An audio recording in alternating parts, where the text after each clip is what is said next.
And let me know when we're live because I can't hear anything behind it. We are live. And good afternoon, good evening, good morning, wherever you are on this beautiful blue planet. Another day for us to breathe and give thanks that we're here to experience such amazing things happening on our planet. I mean, could you have wished for anything more? I mean, this is the ultimate show.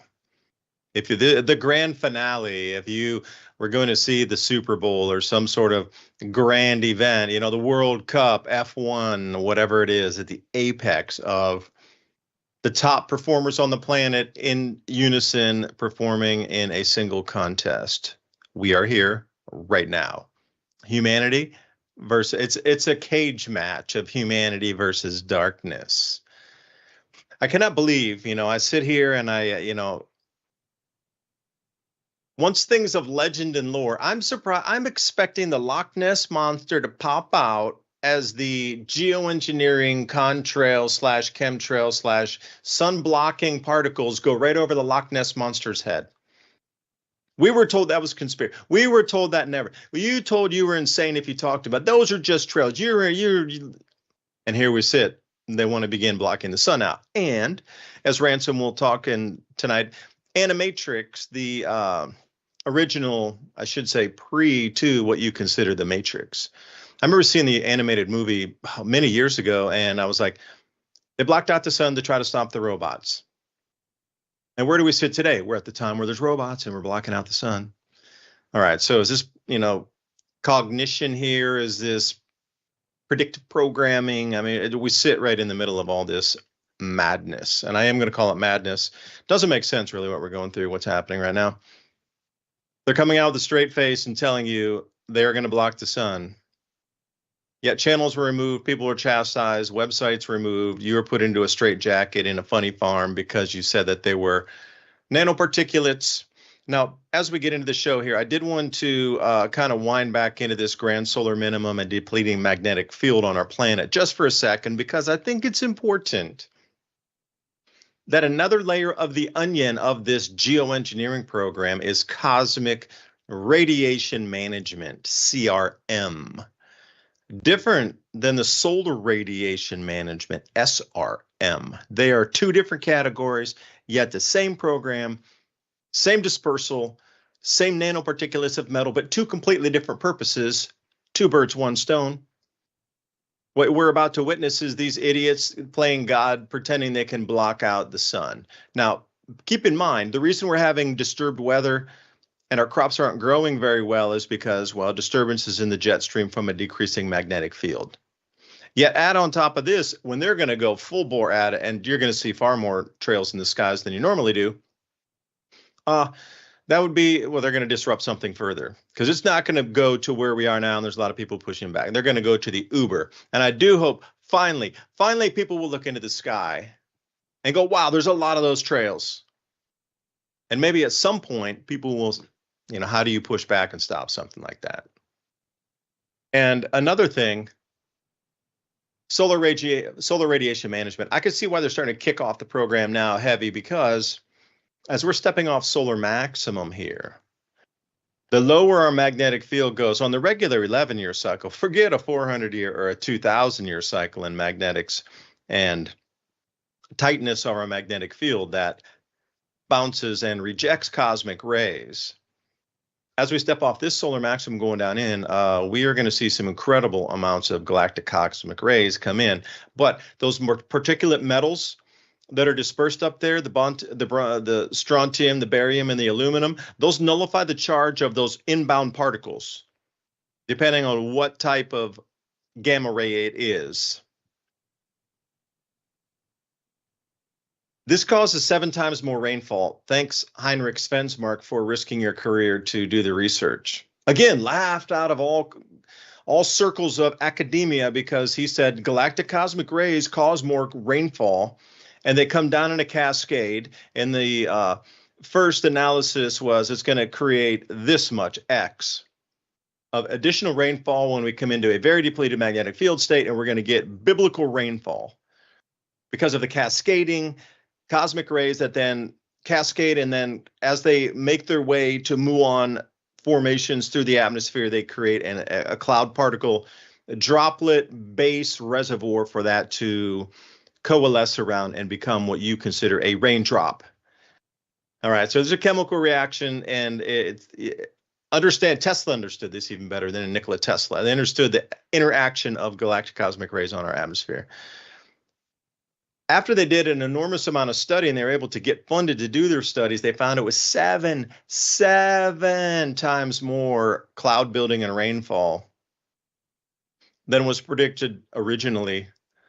So as we step off into this grand solar minimum / once in a 2,000 year, maybe a 12,000 year cycle of whatever it is, what we're experiencing with the sun and our depleting magnetic field at 5% per decade now,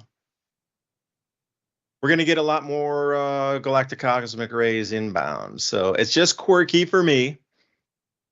The world's being reset completely and utterly right now. And at the same time, we are now going to be geoengineered above our heads publicly. This is insane. I am saying look deeper on the onion. They are trying to prevent a runaway, cascading, biblical rivers from the sky event every rainstorm by trying to nullify the charge of these galactic cosmic rays inbound. Put that into your layer cake of why and when and why is it now. So anyway, thanks for joining. Ransom, the floor is yours, man. Appreciate you pinging me in on the broadcast here. All right, let's see if I'm not muted. I'm not this time. Dude. Right. I wanted to show you guys this. It's from Twitter. It's a post that they made about this. I thought it was pretty funny. Here we go. If I can find it again. There it is. Look at this. It says it's May next week, and in the UK it's cold and cloudy and raining. People are paying hundreds of pounds a month to heat their small homes. Yeah, here comes the government saying they're going to spend $50 million on blocking out the sun. You know what I think's going on here? And we've talked about it before. These guys aren't doing anything, right? They're not doing anything. What happened is they knew it was going to start getting colder, so they came up with these programs so that they could insert their self as the hero. And then they'll be like, look, we blocked the sun and we prevented global warming. Not like all of these, climate fires that are happening everywhere. You notice that climate change is starting a lot of fires everywhere for some reason. And matter of fact, they just arrested climate change in New Jersey for those New Jersey fires there. How about that? I thought that was special. Yeah, and the causation there, the excuses of it. Okay, so please understand, we were coming into a very heavy, powerful cycle of low solar activity that was and already forecasted and through cycles in history disrupted crop production enough to collapse previous societies, previous civilizations, and it is at our doorstep again. So the excuses need to be everywhere. Tariffs. Well, you're going to not have as many products. The food's not going to be as available. Ding, ding, ding. That rings the bell. Now we come into, we cooled the planet. No, wait a second. Hold on a second. Whoa, whoa, whoa. Everybody was predicting extreme low solar activity, which in turn means much lower global temperatures for this solar cycle moving forward. Solar cycle 26, 27, 28, all the way. We are looking at stepping down in the last warming of the interglacial that has lasted 2,000 years longer than on average over the last 2 million years. On average, it's 10,000 years. We are approximately at the 12,000 year period on this interglacial.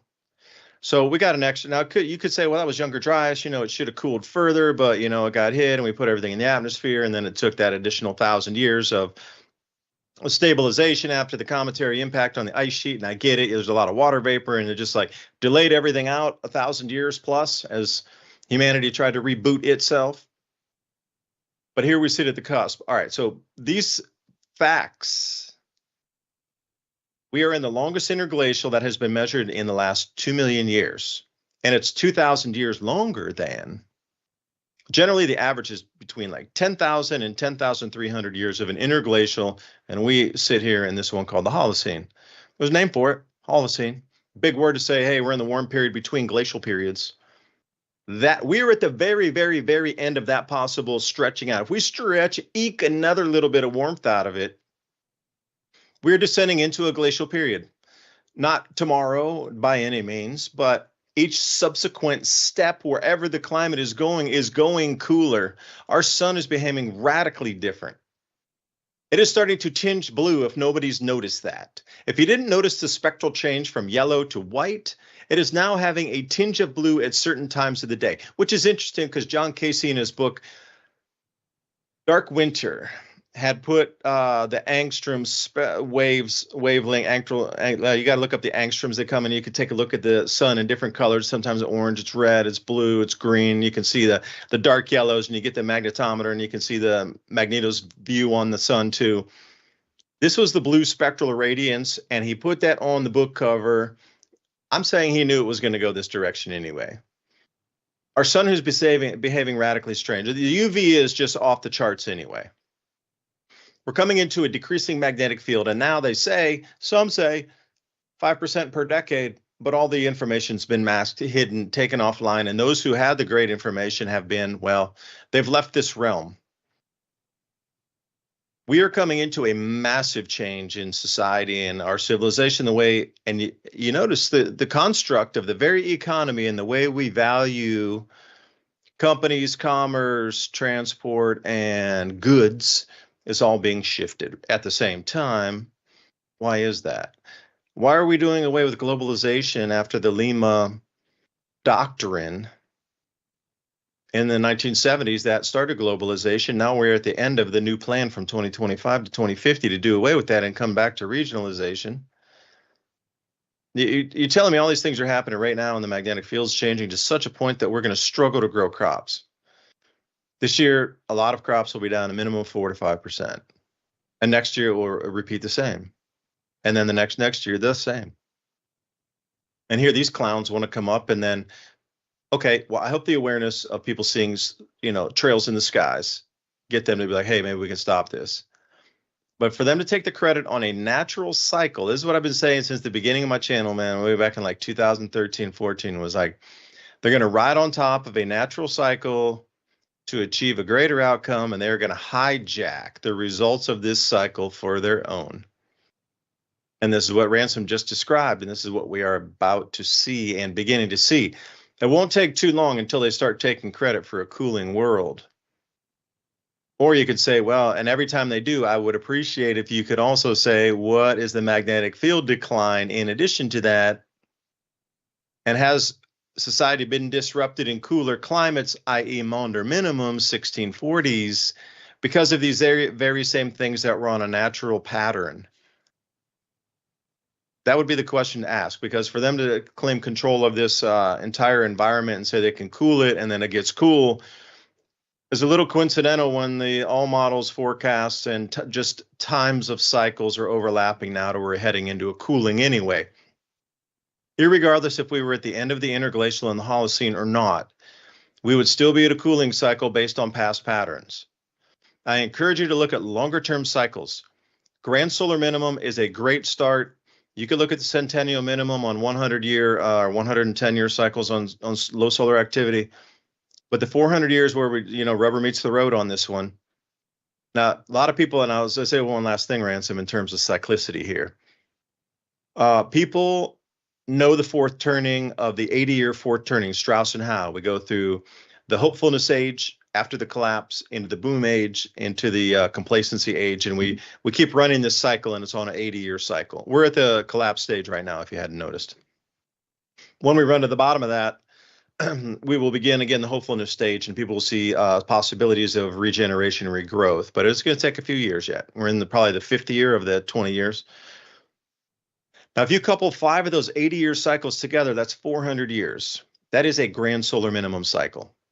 So my conjecture was we are in the collapse phase of the 5th at the end of the 5th, fourth turning, and that's where it brings us into this grand solar minimum phase anyway. We were at the end of it. So now we got confirmation that we're at the 80-year fourth turning, and we are at the end of that last 20-year cycle of the downturn. At the same time, we're at the 400-year cycle duration, and I would wager that we would also be entering at that same time a 2,000-year cycle.